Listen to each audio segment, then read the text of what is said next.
Hello, a very good afternoon चलो all of you. कैसे हैं आप सभी? चलिए करंट अफेयर्स की क्लासेस शुरू करते हैं। अब हम लोग 1 तारीख से नया करंट अफेयर्स स्टार्ट करते हैं और आज से कंटिन्यू आप ये करंट अफेयर्स की क्लासेस चलेंगी। चलिए शुरू करते हैं।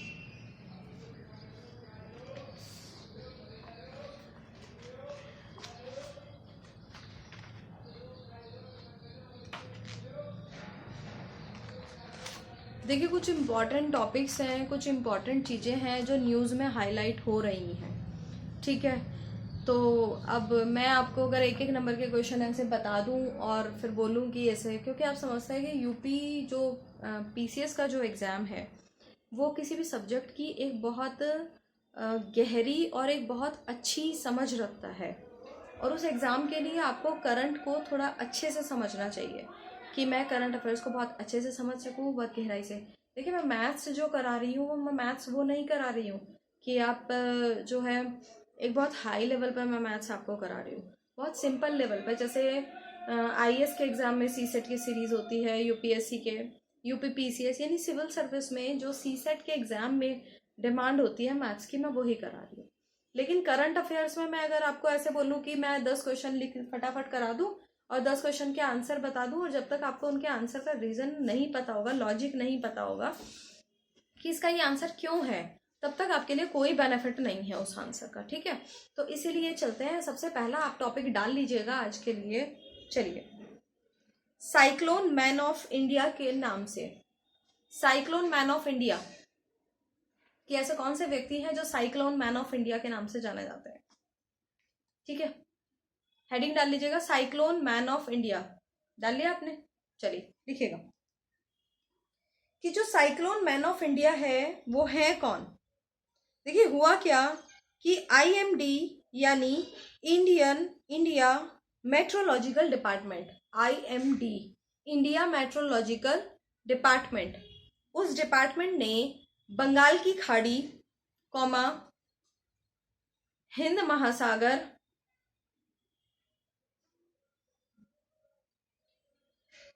तथा उत्तरी हिंद महासागर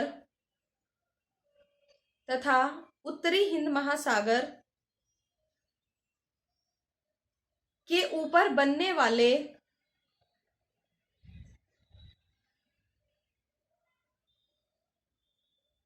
169 उष्ण कटिबंधीय चक्रवातों की एक सूची जारी की है। यानी कि जो आईएमडी है, जो आपका इंडिया मेट्रोलॉजिकल डिपार्टमेंट है, उसने क्या किया, जो आपने सुना होगा ना, कभी कभी कोई कोई चक्रवात आता रहता है, साइक्लोन, टाइफून, इस तरीके के चक्रवात आते रहते हैं। तो इन चक्रवात, जो आने वाले चक्रवात हैं, कहाँ कहाँ, बंगाल की खाड़ी में आने वाले चक्रवात, हिंद महासागर में आने वाले चक्रवात और उत्तरी हिंद महासागर में आने वाले चक्रवात, उन चक्रवातों की में 169 179 उष्ण कटिबंधीय जो चक्रवात है, उनकी एक लिस्ट जारी की है, एक सूची जारी की है, जिसमें उसने किस किस के लिए किया है, जिसमें 13 देश शामिल किए हैं, जिसमें इसके जो 13 सदस्य हैं उन सबके 13 देश, और 13 हर देश से 13 चक्रवातों की सूची जारी की है। यानी भारत से जैसे 13 चक्रवातों की सूची जारी की है, जैसे उसने और बहुत दूसरे देश हैं उनसे 13 चक्रवातों की सूची जारी की है ना। तो इस तरह से टोटल इसके जो सदस्य हैं वो कितने देश हैं, 13 देश हैं। लिख लीजिए आप कि इसके सदस्य 13 देश हैं और प्रत्येक देश के लिए 13 चक्रवातों की सूची जारी की है। अब भारत में जो 13 चक्रवात हैं उनका नाम लिख लीजिए।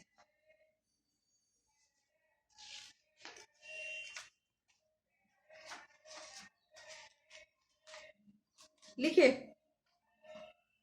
गति, नंबर 2 तेज, नंबर 3 मुरासू, नंबर 4 आग, नंबर 5 व्योम,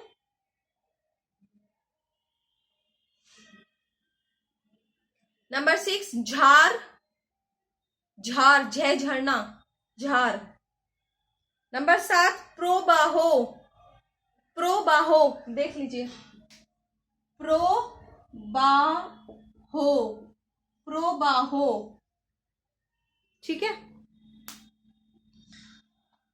नंबर 8 नीर। नंबर 9 प्रभंजन, प्रभंजन। नंबर 10 घुर्नी। नंबर 11 अम्बुद, अम्बुद। नंबर 12 जल्दी। नंबर 13 वेगा, ठीक है। ये 13 चक्रवातों की सूची भारत के लिए जारी की गई। अब मैंने बताया आपको कि इसके जो टोटल सदस्य हैं वो कितने हैं, 13 देश हैं। 13 देशों के नाम लिख लीजिए कौन कौन से सदस्य हैं। एग्जाम में पूछा जा सकता है कि क्या यह देश जो है ये क्या बोलते हैं IMD जो है उसका सदस्य है या नहीं है, ठीक है ना। यानी कि IMD सेंटर्स जो हैं वो इन देशों में बने हैं या नहीं बने हैं। अच्छा, ये सदस्य किसके होते हैं? WMO, World Meteorological Organisation, WMO, WMO World Meteorological Organisation, या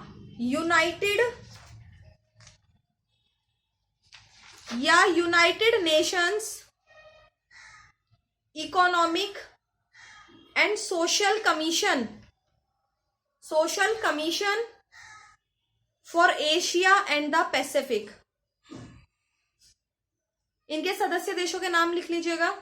number 1 Bangladesh, 2 Bharat, 3 Iran, 4 Maldives. Number 1 Bangladesh, number 2 Bharat, number 3 Iran, number 4 Maldives, number 5 Myanmar, number 6 Oman, number 7 Pakistan, number 8 Qatar, number 9 Saudi अरब।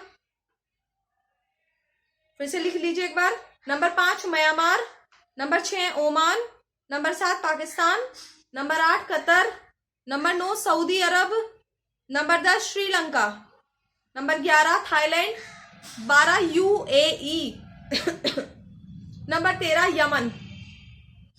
ये 13 सदस्य देश हैं और भारत के जो 13 चक्रवात हैं उनकी सूची मैंने आपको बता दी है, ठीक है। और इस समय मृत्युंजय महापात्रा वर्तमान में IMD के चीफ हैं। इस समय मृत्युंजय महापात्रा IMD के चीफ हैं,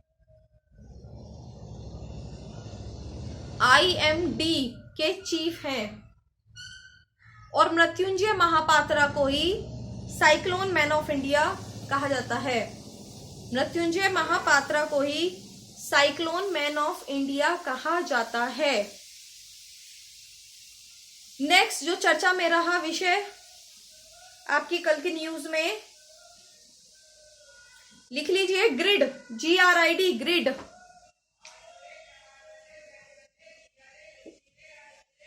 ग्रिड, GRID, ग्रिड। इसकी फुल फॉर्म क्या है? The global report on, the global report, the global report on internal displacement. देखिए, देश के बहुत सारे हिस्सों में इंटरनल डिस्प्लेसमेंट हुआ है। जैसे महामारी जो कोरोना चल रही है उसके तहत भी बहुत ज्यादा डिस्प्लेसमेंट हुआ है। डिस्प्लेसमेंट का मतलब क्या होता है? इंटरनल डिस्प्लेसमेंट, आंतरिक विस्थापन। आंतरिक विस्थापन का मतलब होता है, जैसे दिल्ली में ही आपने देखा होगा कि जिस टाइम लॉकडाउन मतलब फाइनल हुआ था उस दौरान क्या हुआ था कि बहुत सारे लोग जो बिहार, बलिया और पूर्वांचल साइड के थे वो सभी लोग अपने घर को प्रवासी कर गए। तो ये क्या हुआ? ये एक इंटरनल विस्थापन हुआ, यानी कि दिल्ली से वहां तक जाने के लिए। तो उसके बहुत सारे रीजन हो सकते हैं। कई बार ऐसा होता है भूख उसका रीजन हो सकता है, कई बार आर्थिक दशाएं उसका रीजन हो सकता है। जैसे कि अब इस समय कौन सा रीजन रहा? इस समय महामारी रीजन रही। महामारी के चलते हुए लोगों की आर्थिक स्थिति बहुत खराब थी, इसीलिए लोग अपने गांव को चले गए और उन्हें यह भी नहीं पता था कि ये स्थितियां कब तक नॉर्मल होंगी। तो उस चीज को लेकर एक ग्रिड नाम की 2020 ग्रिड 2020 एक रिपोर्ट आई है। तो उस रिपोर्ट के बारे में हम थोड़ा सा नजर डालेंगे, जरा लिखिएगा जरा आप सभी।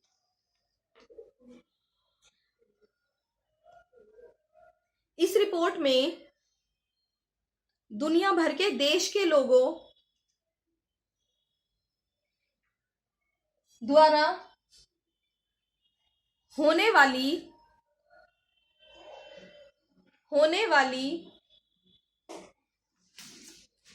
विस्थापन की स्थिति बताई गई है कि पूरे देश भर में लोगों के द्वारा जो विस्थापन हुआ उस विस्थापन की स्थिति जो है वो बताई गई है। अगला आगे लिखिए।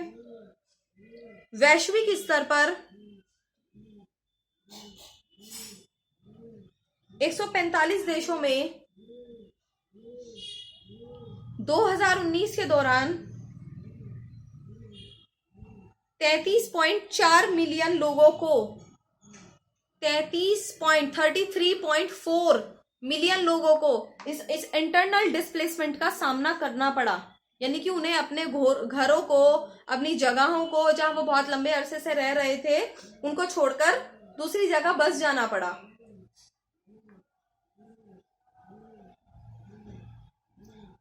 नेक्स्ट पॉइंट, डिस्प्लेसमेंट की जो सबसे रीजन बताया गया है वो आपदाएं बताई गई हैं। उन आपदाओं में आप चाहे बाढ़ की आपदा लगा लीजिए। अब जैसे केदारनाथ में जब आपदा आई थी उस समय कितने लोग विस्थापित हुए होंगे, तो बाढ़ आपदा लगा लीजिए, महामारी लगा लीजिए, यानी प्राकृतिक कोई भी प्रकोप हो तो आपदाएं,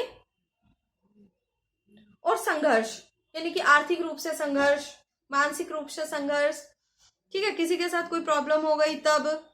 तो ज्यादातर रीजन जो है वो संघर्ष और आपदाओं को ही इसकी समस्या बताई गई है कि इसकी सबसे बड़ी जो समस्या है, रीजन है, वो यही है। चलिए अगले टॉपिक पर नजर डालते हैं कि जो रिपोर्ट आई है ये आपका क्लियर हो गया। अगला टॉपिक देखिए। अगले टॉपिक पे हम नजर डालते हैं, संयुक्त राष्ट्र में अभी अभी हाल फिलहाल भारत के स्थायी प्रतिनिधित्व को नियुक्त किया गया है। संयुक्त राष्ट्र में भारत के जो प्रतिनिधि हैं उनको एक स्थायी परमानेंट रूप से नियुक्त किया गया है। तो उनके बारे में हम थोड़ी सी चर्चा करेंगे, लिख लीजिएगा आप लोग। टीएस त्रिमूर्ति हाल फिलहाल विदेश मंत्रालय में सचिव पद पर कार्यरत है।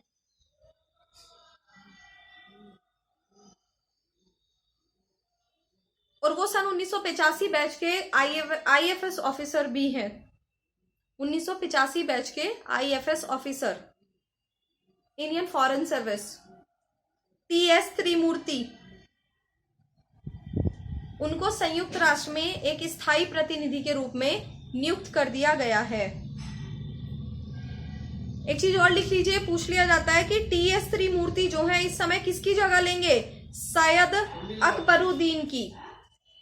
टीएस त्रिमूर्ति जो है वो इस समय सैयद अकबरुद्दीन की जगह लेंगे। ठीक है, चलिए नेक्स्ट टॉपिक पे बात कीजिए जरा। नेक्स्ट टॉपिक पे बात करते हैं। अभी हाल फिलहाल मध्य प्रदेश सरकार ने जो है एक नया फैसला लिया है। हाल फिलहाल मध्य प्रदेश सरकार जो है, मध्य प्रदेश राज्य सरकार ने एक बहुत अहम फैसला लिया है। क्या? दीनदयाल समितियों का गठन किया है। उसके बारे में डिस्कस करते हैं, लिख लीजिएगा। मध्य प्रदेश सरकार ने दीनदयाल समितियों का गठन करने का फैसला लिया।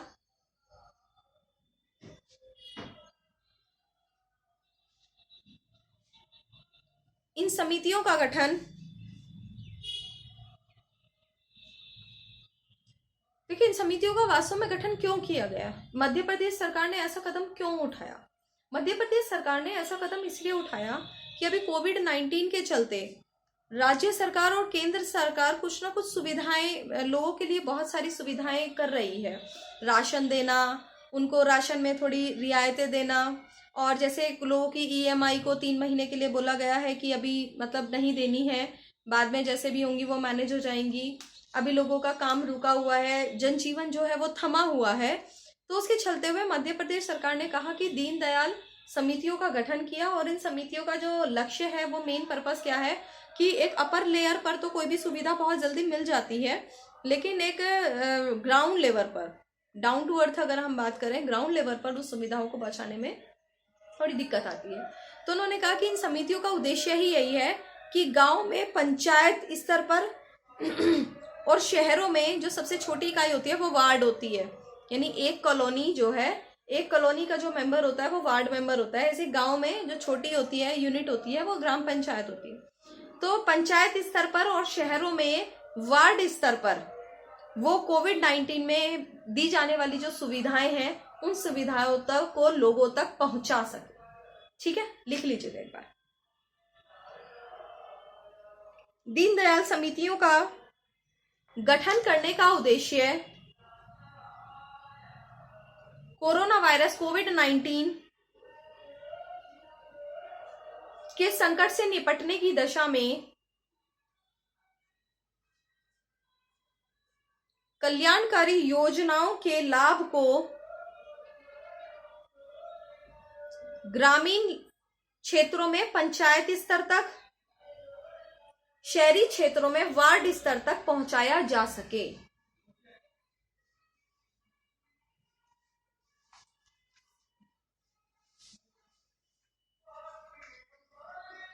चलिए नेक्स्ट टॉपिक। नेक्स्ट टॉपिक क्या है?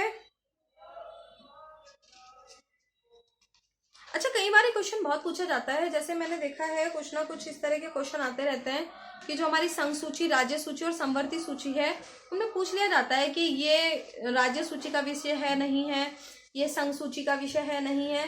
तो ये चीजें मैंने देखी हैं, उसके इससे रिलेटेड कोई ना कोई न्यूज में मुद्दा आता भी रहता है। बट आप इसको जो है थोड़ा सा, मैं आपको इसको संविधान में ही पढ़ाऊंगी, जीएस में, ठीक है ना। चलिए, हाँ, अभी भाषाओं पे एक प्रश्न आया है, एक क्वेश्चन उठा है कि हमारे जो संविधान है, भारतीय संविधान में अनुसूचित भाषाएं और जो है गैर अनुसूचित जो भाषाएं हैं उनमें जो शामिल भाषाएं हैं वो कौन कौन सी है। तो अनुसूचित भाषाओं में हमारी एक तो हिंदी है, हमारे एरिया में हिंदी के अलावा और कितनी भाषाएं हैं, इस तरह का क्वेश्चन पूछ लिया जाता है। या कौन सी भाषा अनुसूचित भाषा की श्रेणी में आती है, तो उसके लिए आप नोट कर लीजिएगा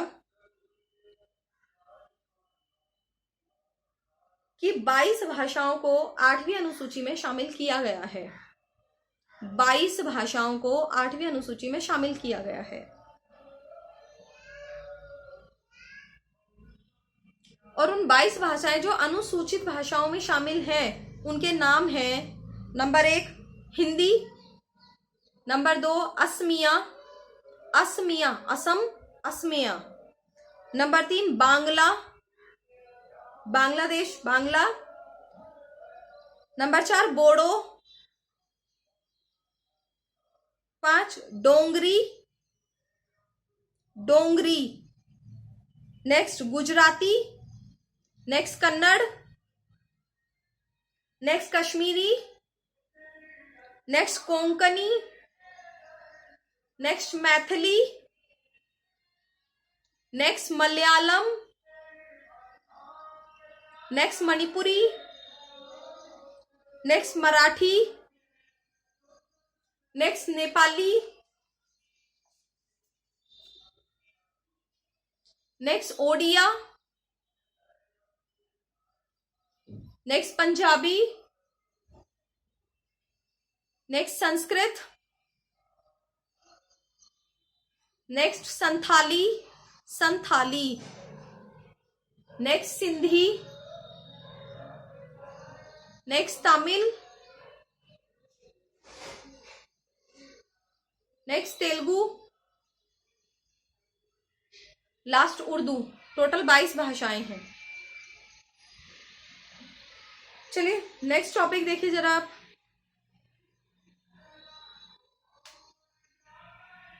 अच्छा, ये कहता है कि हमारे भारत में जो है किस लेवल पर किस में जो है ज्यादातर महिलाओं के लिए आरक्षण की व्यवस्था, महिलाओं के लिए आरक्षण जो है वो कहाँ पर है, कहाँ पर नहीं है, तो उसके बारे में थोड़ी सी चर्चा कर लेते हैं। महिलाओं के लिए आरक्षण लिख लीजिएगा। भारत की विधायिका में महिला प्रतिनिधियों, भारत की विधायिका में महिला प्रतिनिधियों का अनुपात बहुत कम है। विधायिका लेवल पर आपको महिलाएं बहुत कम देखने को मिलेंगी। फिर लोकसभा, राज्यसभा और मंत्रिमंडल, यहां भी आपको ज्यादातर पुरुष ही देखने को मिलेंगे, महिलाएं नहीं मिलेंगी। तो लेकिन भारत में कुछ ऐसी जो व्यवस्था की गई है जहां महिलाओं को एक आरक्षण दिया गया है, वो है पंचायती राज व्यवस्था।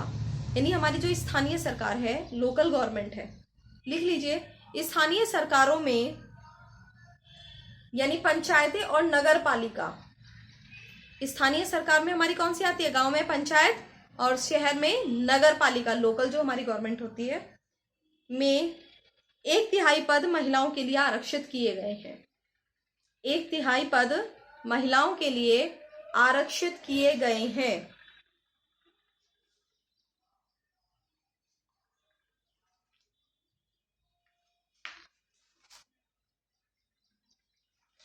देखिए, आज के जो इम्पोर्टेंट टॉपिक थे वो यही थे, जो बेसिक मुद्दे आए हैं, जिन मुद्दों पर करंट में बात की जा रही है वो मैंने आपको करा दिए हैं। डेली का करंट अफेयर्स मैं आपको ऐसे ही डिस्कस कराऊंगी। जो भी स्पेशल मुद्दे होंगे, जो बातें जरूरी होंगी, लिखवाने वाली होंगी, वो मैं आपको नोट डाउन करा दूंगी। ठीक है, बस आप ये है कि नियम से, क्योंकि अब आप यूपी पीसीएस 2020 जैसी एक बहुत रेपुटेटेड परीक्षा की तैयारी करने जा रहे हैं, और उसके लिए सबसे बड़ी इंपॉर्टेंट चीज ये इंपॉर्टेंट नहीं रखता आपने कितना पढ़ा है, ये भी इंपॉर्टेंट नहीं रखता कि आपने कितना सिलेबस पूरा किया है। एग्जाम तक वही इंपॉर्टेंट रखता है कि आपने कितना नियम से रेगुलर पढ़ा और कितना प्रैक्टिस किया है। और मैं एक बहुत खास अनाउंसमेंट करना चाह रही हूँ, जो मैं अपने सभी बैच में कर दूंगी, कि मंडे टू सैटरडे आपकी जो क्लासेस हैं, ऑनलाइन क्लासेस आप तक जाएंगी। संडे के दिन मैं लाइव आऊंगी और लाइव में डिस्कशन करूंगी स्टूडेंट के साथ। तो आप रेगुलर डेली क्लास लीजिए मंडे टू। अब कल संडे है तो अभी तो रेगुलर ज्यादा क्लासेस नहीं हुई हैं, ऑब्वियसली एक ही दिन की क्लास हुआ है तो कोई डिस्कशन का भी कोई मुद्दा नहीं है। लेकिन मैं संडे के दिन आपके लिए लाइव आऊंगी और उस लाइव सेशन में हम पूरे हफ्ते में जितना भी पढ़ेंगे, खासकर करंट अफेयर्स, आप ये सोच लीजिए डिस्कशन भी नहीं, मैं एक तरीके से आपका रिविजन करवाना चाहती हूँ। क्योंकि मेरा मानना ये है कि हम जितना भी पढ़ते हैं वो सब कई बार क्या होता है कि हम पढ़ते चले जाते हैं और पीछे वाला हमारी मेमोरी से कहीं ना कहीं इरेज होता चला जाता है, जिसकी सबसे बड़ी कमी क्या है कि हम पुराने सिलेबस को उठाकर नहीं देखते। ये प्रॉब्लम मेरे साथ भी थी, सभी के साथ होती है, स्टूडेंट जोन में सभी ऐसे होते हैं कि हम आगे पढ़ता रहते हैं, बस हमें ये रहता है कि ये भी सिलेबस पूरा हो जाए, ये भी हो जाए, अभी हिस्ट्री बची है, अभी ज्योग्राफी बची है, अभी साइंस बची है। मेरी आप लोगों से हाथ जोड़कर निम्र निवेदन है कि मैं आपका पूरा सिलेबस पूरा कराऊंगी, एक एक सब्जेक्ट, एक एक टॉपिक पूरा कराऊंगी। आप मेरी क्लासेस को रेगुलर देखिए, प्लस मैं आपके साथ वो प्रॉब्लम भी नहीं आने दूंगी कि आपका रिवीजन नहीं हुआ है। एवरी संडे मैं आपका रिवीजन कराऊंगी, लाइव आकर पूरे हफ्ते का मैं डिस्कस करूंगी। वहां अगर किसी को कोई भी प्रॉब्लम आती है कि मैम ये इशू था, ये था, तो आप मुझे बता सकते हैं, कमेंट करेंगे। अभी भी अगर आपको क्लास में कोई दिक्कत आ रही है तो आप कमेंट कर सकते हैं, मुझे बता सकते हैं, ताकि मैं उन कमियों को दूर करने की कोशिश करूं और आपकी जो भी रिक्वायरमेंट है, जो भी आपको लगता है, जो भी एडिशनल है, क्या मुझे जोड़ना चाहिए, वो मैं उसको जोड़ने की पूरी कोशिश करूंगी। Thank you very much.